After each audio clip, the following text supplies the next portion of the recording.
So hi, welcome to the Good Noise Podcast. I'm Shane. I'm Glory. And we're here with... I'm Charlotte Sands. Sorry, there you go. It's all good. It's all good. And we're going to answer some questions today about her new single, All My Friends Are Falling in Love. I'm going to start. So congrats on that, by the way. How do you feel about the response to it so far? Thank you so much. It's been really fun. I mean, it's always kind of like nerve-wracking to release any music and put out any art into the world. So having any positive response to that is just like so sick, and I'm so grateful for it. But it's been really fun to see everybody's like comments and personal experiences that they relate to it. So it's been awesome. It bangs so hard. Yeah, I'm so happy to hear you've had like a good experience with the release of this. That's good. Yeah, thank you guys. Are you someone that like reads every single comment, like the good and the bad? No. Honestly, so we have like marketing like advertisements, like most artists have like promotional like advertisements on Instagram and all this stuff, and it's really funny because each release I've had, I feel like I've landed on like a different side of like the algorithm, where one of the releases it landed on like a really bad side of Instagram for me, where everybody was like just dragging me basically, which was, but I was actually hilarious. Like one of the comments, somebody was like, "This girl is like if you ordered Billie Eilish off of Wit." And I like didn't even delete the comment. I like responded and I was like, "You pinned that shit." Funny. Like I'm props. Like that's so funny. Yeah. But no, that kind of stuff and that kind of response is like I read all that stuff. It doesn't bother me. I think that I haven't really gotten a ton of like negativity, which is I'm like super lucky. I think I used to get that stuff all the time. I think in high school I'm so used to like the internet being so negative, and it's honestly been really wild to see so much of like the younger generations, and they like really are so much more positive, I think, towards artists and creatives, and it's wonderful to be a part of that. I feel lucky. So true. Definitely. All right. So is there any meaning behind the single's name or cover art? Yes. I mean, the name of the song was honestly just because that was the first line that I wrote.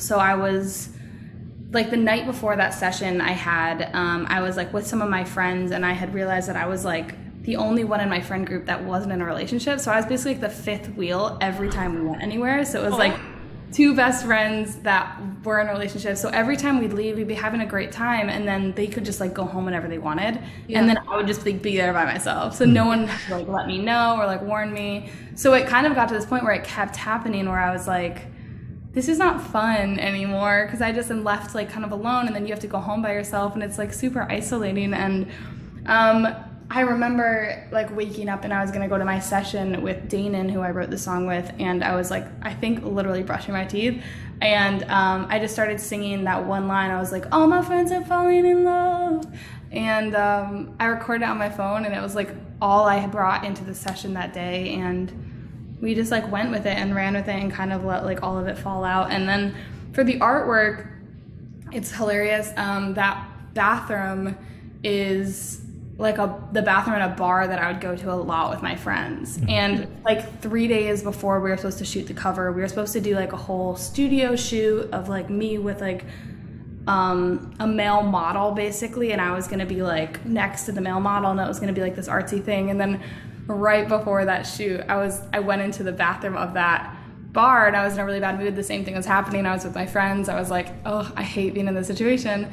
And I looked around and I was like, this bathroom is so like grungy. This would be so gross but cool to like shoot it like a single art here. And like we switched it last minute, shot the artwork for it, and then that day just were like, hey, this looks really good visually. Do you want to just like try and shoot a video in this bathroom? And so we that day just had fun for like a couple hours, shot the video in like multiple bathrooms in that bar, and that's now the music video. So it was like a wild day, but just super fun. I love it. That's really cool. Yeah. It was fun. Very DIY. Yes. Yeah. Quick audible and then bathroom. Absolutely. Yeah. So can you tell me a little about your writing process for this single? Yeah.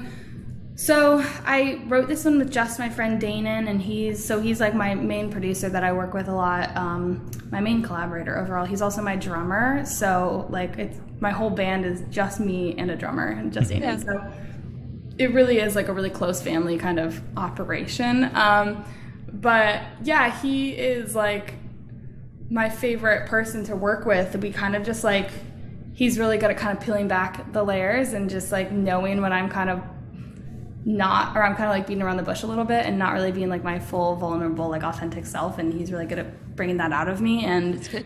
so, yeah, and I think it's just good to have friends like that you feel comfortable like talking to about everything. And he's definitely that person. So whenever we write together, it basically just like kind of, I start venting about everything that I'm going through. I bring out my ideas and we kind of build like a track of whatever the energy we think is for that idea or that song. And honestly, like most of the time I just sing random stuff over the song and over like the guitar or melody, and like whatever comes out I kind of like write down and we kind of put it all together. And so we kind of, I've always had this feeling that I feel like a lot of the time creatives are just like portals for things that have already been created and for art. And I think in my mind so many times I'm like, I don't really know where things come from. I just know that I'm like trying to like pull them out of the air and like put them on paper, and that's kind of like my job. You're like an interpreter. So I think I do the best I can to like translate those feelings. And and then we wrote that song that day and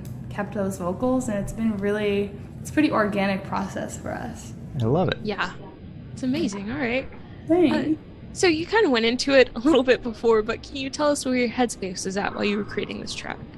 Yeah, absolutely. I mean, I think the cool thing that I've realized is that a lot of people have like different connections to it. I think that overall the song is about trying to get over a past relationship while you're surrounded by people in relationships and you feel like really lonely while being forced to like watch people be really happy. And like it's hard to be happy for people when you're not happy, and kind of like not really liking that version of yourself because you're not being a good friend, because your own problems, that kind of whole circle. But another thing that I thought was really cool about it is that it also, to me, feels like it could be about like people growing up, and it kind of feels like people growing apart as well. So it's not just like me being in love with a boy, you know, it's just, it's about like people kind of growing out of each other and people moving on without you, and that feeling of being like left behind, which I think in my age, and like especially when all my friends are getting in relationships and getting engaged or getting dogs or doing all this stuff, especially during like quarantine, that it definitely felt like life was moving on without me for like periods of time. And I feel like that really translated and like came through in that song, at least for me. It just feels like a song about being left behind and feeling isolated even when you're surrounded by a lot of people. And yeah, so that's kind of was my thought process, and trying to make it as universal as possible. Okay. It's very good. Yes. It's good. So how do you recommend your fans listen to the single for the first time? Is it in the car with friends, in the dark with headphones? Is it a party song? That's a great question. I definitely am all for like the in the car, windows down, sunset, blare it, and just like drive somewhere random. I like that is my favorite thing in the world to do. I feel like every time during quarantine that I was like really not doing well, I would always drive like an hour out of Nashville and an hour back, like at the exact same time where it was like sun was going down, and like play all these like random songs or listen to the radio, and it was like the most therapeutic thing ever. And I think being in the car and listening to music is like, that's like where I write music as a performer to perform them, and like I write songs to be performed. But I definitely, every time I write anything, I imagine people like listening to it in a car and like what their reaction to it would be. So I definitely would say that. If you want to party to it too, though, I would love that. It's a party track. I love a sad party song. All the time. Everybody sits in their respective corners and cries. Absolutely. And just listen to it. All independently party together. Perfect. So this one should be super, super quick. Off the top of your head, I want you to describe this track for new listeners in 3 words. Oh, God. Energetic. Okay. I would say. God, this is so hard. It's always so funny. I like love attention, but the second that I don't have control over it, I'm like, I hate this. Like, I hate being in the middle. I would say energetic. I would say hopefully like inclusive. I want it to feel like people are kind of like everybody's going through it at the same time together, and it's not just about one individual problem. That's good. To back that up. And loud. I want it to be as loud as possible, and I want people to sing it as loud as possible, and it's not at all something that I want to be like a quiet moment. So whether I'm playing it or you're singing it or all the above, you're singing it while I'm playing it, I want it all to be loud. Better be able to hear you on stage over you screaming it. Come on. Exactly. So in that same train of thought, is there a certain feeling you want your listeners to have while going through the single? Yeah, I mean, I think there's so many like songs that are like beautifully written that are kind of about that feeling. I mean, like people always say that like that feeling of being alone when you're in a crowded place, you know, and that like I think we can all kind of relate to that in some sense, and even if it's like in school or if it's at bars or if it's with your family, like being around a ton of people and feeling isolated when you kind of know that it's not the people that are like that's not the problem, and that's when you kind of have this like reflective moment of being like, oh damn, there has to be something else going on. And I think it's just something that's like a super universal feeling. So I definitely think that like this song in my mind was meant for so that people don't feel like they're the only ones who feel that way, I guess. So I think that's why even like inclusive is so important to me, is because like I think all my music, the point of it like to the core is to make people feel like there is no normal and there is no like stable, like everybody, especially over this last year, is going through a ton of like ups and downs like emotionally, and I think that if my music can make people like hear something and be like, oh, she has problems too, or she's lonely too, or or even, and then other people who listen to it feel the same way. I think it just kind of creates this community where we can all go through the same things together, and that is the feeling that I want everybody to feel, is that they are involved and not alone. And hopefully we find our groups in a song about not having one. That's like thing, all right, that makes me so happy. Okay. So while listening through the track, what band or artist influence pops out the most to you? I would definitely say, I mean, I have the most random influences because I grew up on like really weird like folky singer-songwriter stuff, which I think is why I write like as a songwriter the way I do. But I grew up also on like bands like All Time Low and Mayday Parade and all that kind of stuff, which is like bread and butter. But I mean, I definitely think that, I mean, like I'm a huge Youngblood fan, and I think his like biggest thing is that he makes people really feel included and like one big family. And I think if I can do that, that's my goal, like I was just saying. That's good. But I also like absolutely love like Gwen Stefani and Pink, and I think that they are, yes, thank you. I just feel like they're so like unapologetic with their lyrics, and the fact that they're like, I'm not perfect and I don't know what I'm doing, and like, but this is the truth, and if that helps you, cool, like we're in this together. They have this like very like kind of pushy energy about like being imperfect and having flaws and like being a human, and I think that that's something that I kind of pull from for these kind of songs for myself. Okay, that's good. Very good. Okay, so picture this: you're on tour, you're at a gas station for a rest stop. What is your snack of choice? Honestly, some people hate this answer so much, and I kind of get it, I'm a psycho, but I'm like a huge Twizzler person. Banger. Even though I feel like they don't actually have a taste or a texture, but for some reason, whenever I'm driving, like I always have to like eat Twizzlers, and maybe it's because I have to like choose something so that I don't get like car sick or something, but every time I drive anywhere, I feel like I have to have Twizzlers and just like have them in my hand. It just like makes me feel like I'm doing something and I'm not like just driving and bored. But I am a huge like sour candy person. I'll eat anything. I love chocolate, I love sour candy, I love it all. One of everything in the store, please. That's the list. So where do you see the project in the next 5 years? Next 5 years, hopefully in an arena. Of course. I'm trying to play those arena shows. Let's go. But honestly, my only goal, I have a lot of like big goals and stuff, but I think this year kind of put it into perspective. What was actually like important for like my artistry and the creative side is my goal is to make music that I'm proud of. And I think in 5 years, if I'm making music that I'm consistently proud of and being able to play it in front of bigger audiences, that's the overall goal, you know? I mean, I'm so lucky I get to like do what I love every day and talk about like music with people. It's like so crazy. That's my job. But I definitely, that's like the baseline goal. I have so many random things that I want to do. I obviously want to play an arena. I want to be an arena like touring artist. And I want to be able to like release different genres of music for sure. I mean, it's always been a goal of mine to release like folk albums and then like heavier albums and all the above. I just want to collaborate with like every type of artist and creative, and that's my overall goal. But I'm going Grammys. We're going Grammys. Of course. Oh, yeah. That'd be good. Let's go. Maybe like 3, but I'll give it 5. I'll be optimist. All right. Okay, that's fair. That's fair. 5 years selling Wait. arenas. So what genre are you planning on like trying next?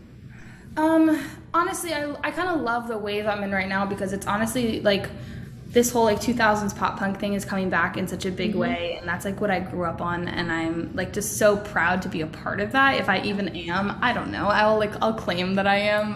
You are.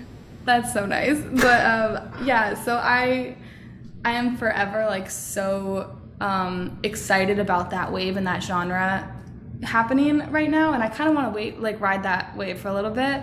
But honestly, like I have always been somebody who just like I don't really like getting boxed in, so I don't really like being like, oh, I'm a rock artist or I'm a pop artist, or I'm like everybody can do anything. I think the artist should be the genre, and everything else just follows them. And that's kind of my goal, is to be that genre and just be able to do whatever I want and nobody question it, because they're like, okay, cool, it's still a good song or it's still good music. If it's not good, then you can come at me for it. But, Or you could just listen to the album that you like, because there's so many choices now. Exactly. But I definitely think I'm going to do this for a little longer. I absolutely will be releasing more acoustic kind of stuff, even if it's one song or two at some point in like the near future. It's like something really important to me is just to put out the songwriter side of me and kind of represent that person a little bit. So we'll see. But I have a lot of random songs that will be coming out that people will probably be surprised by.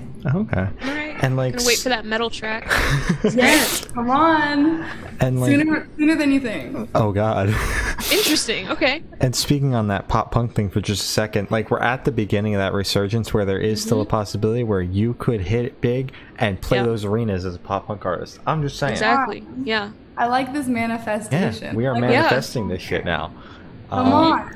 So for the last couple questions, we're actually shift away from music and go straight to death row. Boom. So if you're on death row, what would your last meal be with drink? Oh my God, I literally was thinking about this the other day. Honestly, probably a Mexican Coke, first of all. Okay, that's one in like the glass bottles, right? They're like they're the glass bottles. They have like cane sugar or something. I don't know, but they're like the crispiest drink ever. Like crack. Yeah, it's really good. Absolutely. And for a meal, this sounds so stupid. I honestly would probably want like a mac and cheese bread bowl from Panera. Oh, okay. We haven't gotten that one. So really, dude, I don't know what it is. I haven't had one of those in so long, but I was just thinking, it's like 2 meals in one, because you have like the mac and cheese in the bread, and then you get to eat the bread after. Yeah. I should definitely like have a cooler answer that's like. Oh, that's a pretty cool answer, though. No, that's a pretty good answer. That has a spaghetti. Like, I have no idea. What are yours? I want to know what your answers are. I got this. Big ass bowl of spaghetti, and I think I'm going to change my drink from a Sprite Cranberry to a Baja Blast, because I've been absolutely hooked on those. Baja Blast. Yeah. Oh my God, yeah. And mine is a taro boba tea with a Thai basil tofu. Oh. And rice. Well, I've never had boba tea before. Oh my God, you need to. It's like, God, it's so good. Yeah, my partner got me hooked on that too. Really? Yeah, it's so good. Did you try taro? No. I don't know what I get. Taro. I just get what they get, because the menus are very like intimidating. So I'm just like, whatever you order, I'm getting one too, because I can't, like, this is too much for me. We need to do a Zoom dinner and all try these things. I agree. That'd be perfect. So if you could live in one fictional world for a week, where would you live? Oof. Like fictional worlds that that already exist, that are like that are books or movie fictional worlds? Yeah. For a week. I have no idea. I was about to say like Harry Potter, but I'm actually like kind of terrified of Harry Potter, and I don't think that's like an actual place I would want to live. Like Voldemort really scares me. Well, you could go like after, like when he dies. Oh, that's a good idea. I'd also probably be annoyed at how much like attention Hermione got like from everybody, so I'd be like, you know what, Hermione, I don't want to do this. You'll just have beef with Hermione for your first year. Yeah, I'm like, girl, we can both get attention. It's fine. Exactly. But I'm trying to think of like places that are nicer. I don't know why the only place I can think is like a dark, gloomy Harry Potter place. Like, what are like actual places that are not like that? I have no idea. Wait, what house are you? That's a great question. I honestly used to think that I was Gryffindor. But I don't. Someone also said like Ravenclaw. I don't know if that's a bad thing though. So I don't know. No, I'm thinking more Slytherin, just because of Slytherin. Yeah, it's not a bad thing. It just like means that. like ambitious and like strong. That's Slytherin just has a bad rep because Voldemort and all the bad people. But other than that, it's a pretty good house. Malfoy, okay, it's not his fault. Exactly. I like He's a good guy. Yeah. I'm claiming that now. All right. Yeah, I have no idea. Honestly, I can't even picture a single place that exists. Well, Hogwarts is good. There we go. Hogwarts is good. Just go after Voldemort, where it's like all sunny and happy. Voldemort, Hogwarts. That's perfect. There we go. So I've done a best and last question, and every single person we've spoken to have said that it is the most important question. Let's go. What's your favorite color? You will be surprised to find out it is not blue. Is it yellow? It's green. Oh. I love like dark. I mean, my couch is, but you can kind of tell. Oh yeah. Oh, that's a very nice green. Thank you. Yeah. This is green. But it's like a dark. I really love like dark green. My birthstone is like peridot. Peridot. Is it peridot? It's one of those. I think it's peridot. Okay, peridot. I'm fancy. But yeah, and so it's like this kind of like light green, and I love greens. I don't know what it is. I took like a quiz once, and apparently like depending on your favorite color, like it's kind of like where you feel like most at peace or all these things in your life. And I like really love green because it's like it's just how I feel connected to the earth, I'm so dramatic in my answers. It's all good. Quick, but I'm like, actually, the meaning behind this answer. Exactly. I love it. It's all good. So as I said, that's all the questions we have today. Is there anything that you'd like to plug? If you are coming to Bonnaroo, I'm playing Bonnaroo. Let's go! On Sunday in like a week and a half, which is going to be crazy. And then also, I think December, I'm playing in Dallas, Texas, called Unsilent Night, and it's with like some of the cool, like Sleeping with Sirens. Yeah, what the fuck? Ooh. Whoa. Dude, it's gonna be insane. So I'm doing that show there, and it's like the coolest lineup I've ever been on. Couldn't be more excited. So if you are in Dallas or the Texas area, come out for that. And other than that, I'm just releasing music. I'm gonna have another song out in like a little bit. I have a ton of really fun like feature stuff that's coming out that I'm like so excited to show you guys. I can't wait till we are back on here talking about all of that. You're gonna be pumped. But yeah, that's it. All good things. So true. Good. Well, thank you for sitting out with us. It's been Charlotte Sands, and we have been the Good Noise Podcast.